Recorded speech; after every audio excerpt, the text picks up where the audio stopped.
Assalamualaikum warahmatullahi wabarakatuh. Selamat pagi anak-anak. Hari ini kita belajar IPA bersama Ibu Budunggi. Nah, pelajaran bab pertama yang akan kita pelajari adalah objek IPA dan pengamatannya.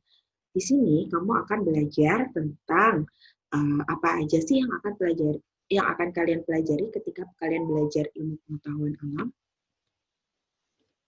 Ya, karena kan kalian pelajari ketika kamu belajar ilmu pengetahuan alam, itu adalah yang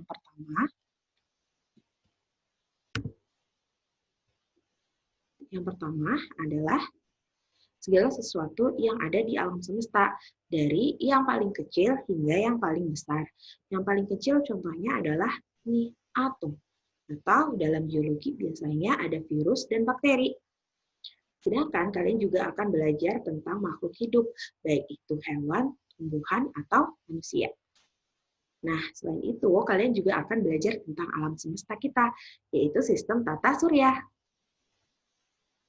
Nah, komponen objek IPA yang kalian pelajari nanti dibagi menjadi dua, yaitu adalah objek biotik dan objek abiotik. Nah, sekarang Ibu pengen tahu, mana sih yang termasuk objek biotik? Mana sih yang termasuk objek biotik? Oh, apa sih objek biotik? Objek biotik itu adalah objek atau objek benda hidup atau makhluk hidup.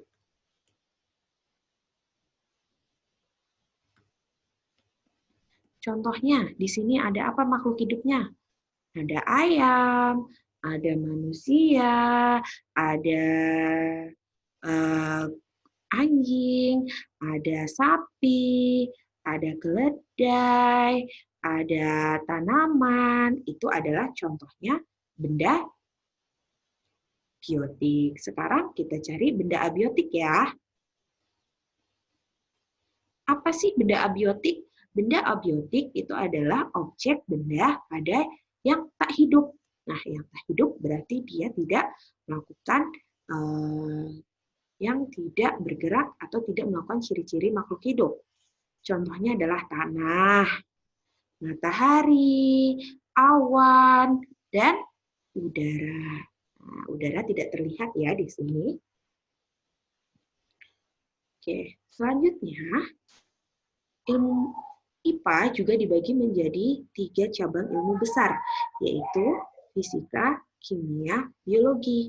Nah, ketika kamu akan mempelajari gejala alam di semesta, maka kamu akan belajar ilmu fisika. Ketika kamu akan mempelajari struktur dan sifat materi, kamu akan belajar ilmu kimia. Dan ketika mempelajari tentang makhluk hidup, kamu belajar tentang ilmu biologi. Selain itu, untuk memperoleh penelitian-penelitian yang terbaru atau IPA itu tuh selalu identik dengan penelitian atau ilmuwan. Nah, seperti yang kita ketahui bahwa ilmuwan IPA itu ada banyak. Salah satunya adalah Albert Einstein, Newton, terus Alexander Graham Bell, atau Charles Darwin. Nah, mereka ini adalah ilmuwan-ilmuwan yang menemukan penelitian atau menemukan ilmu-ilmu baru dalam bidang IPA. Agar kita dapat menemukan atau membuktikan ilmu dalam IPA, kita perlu melakukan penyelidikan IPA. Nah, penyelidikan IPA itu ada tiga prosesnya. Yang pertama adalah pengamatan.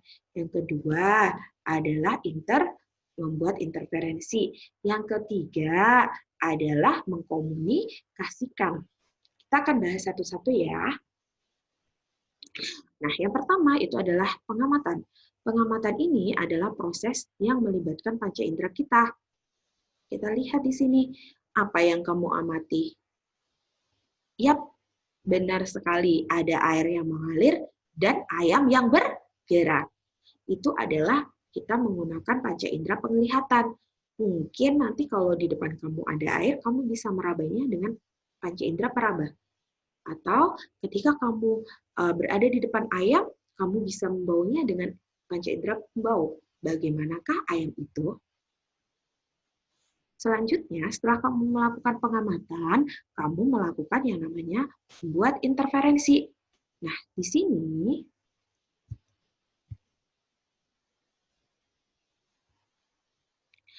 membuat interferensi yang paling mudah, contohnya Ibu kasih contoh adalah membuat ciri-ciri ayam. Tadi kan kamu sudah melihat, oh ayam itu bergerak. Berarti ciri-ciri ayam yang pertama, dia itu bergerak. Selanjutnya, apa? Ia benar mempunyai 2 ekor. Terus, yang ketiga, mempunyai paruh. Benar. Mungkin nanti kalau kamu melakukan pengamatannya dengan indera pembau, kamu akan tahu baunya ayam itu seperti apa. Atau dengan peraba, kamu akan tahu iya, kulitnya ayam atau bulunya ayam itu strukturnya seperti apa. Gitu. Nah, selanjutnya setelah kalian melakukan interferensi, kamu melakukan komunikasi dengan menyajikan dalam bentuk tabel, baik dalam bentuk tabel grafik atau diagram.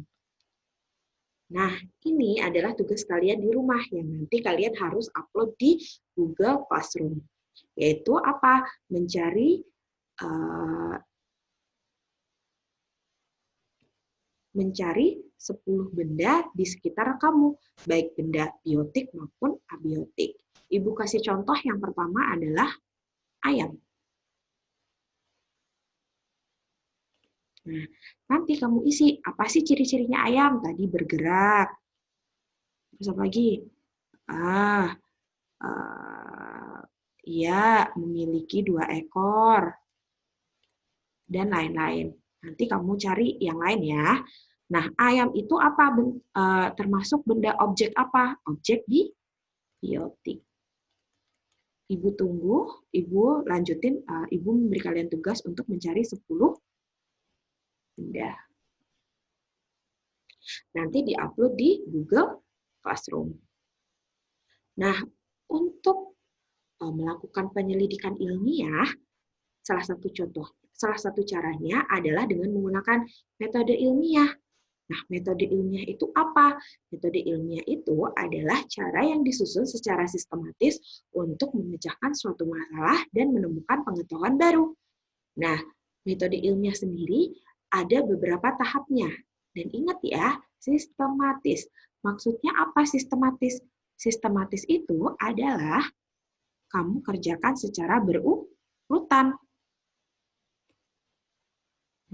Yang pertama adalah kamu merumuskan masalah. Jadi kamu harus tahu, kamu itu tujuannya apa melakukan penelitian atau melakukan penyelidikan. Tuh. Terus setelah kamu tahu tujuan kamu menyusun kerangka teori. Jadi kamu mengumpulkan teori-teori yang berhubungan dengan penyelidikan kamu. Selanjutnya, kamu melakukan atau merumuskan hipotesis. Hipotesis ini adalah jawaban sementara, atau kita bisa ganti dengan jawaban sementara. Sebelum melakukan eksperimen. Selanjutnya, kamu melakukan eksperimen untuk membuktikan apakah hipotesis kamu itu benar atau salah. Nah, setelah itu kamu mengolah data dan menampilkannya. Terakhir adalah kamu menarik kesimpulan. Nah, ketika kamu menjadi seorang penyelidik IPA atau nama lainnya adalah ilmuwan, kamu harus mempunyai beberapa sikap ilmiah. Nah, apa sikap ilmiah itu? Yang pertama adalah rasa ingin tahu. Ketika kamu menemukan fenomena baru, maka yang kamu lakukan adalah bagaimana kamu membuktikan fenomena itu. Itu adalah rasa ingin tahu. Yang kedua, itu adalah sikap teliti. Ketika kamu melakukan penelitian, jangan sampai kamu salah melakukan perhitungan. Kita harus teliti dari awal sampai akhir. Yang ketiga itu adalah jujur. Dalam penelitian, itu bisa kamu melakukannya dengan berhasil maupun tidak. Nah, sebagai seorang ilmuwan, kamu harus jujur hasil kamu bagaimana. Kalau nanti memang hasil kamu kurang berhasil, kamu bisa melakukan evaluasi agar percobaan selanjutnya tidak gagal. Selain itu, ketika kamu melakukan penelitian, kamu tidak bisa melakukan penelitian secara sendiri. Nah, kamu bisa melakukan dengan teman kamu atau bekerja sama. Nah, jangan lupa, seorang itu harus mempunyai sikap disiplin agar penelitian kita berhasil. Dan tekun. Nah, tekun ini wajib dimiliki oleh semua ilmuwan. Kenapa? Karena untuk mendapatkan penelitian yang berhasil tidak hanya membutuhkan 1-2 kali percobaan, tapi berkali-kali. Contohnya adalah Thomas Alva Edison. Dia melakukan penemuan lampu, menemukan lampu setelah dia melakukan percobaan kurang lebih 1000 kali. Itulah sikap ilmiah yang harus kamu miliki. Terima kasih.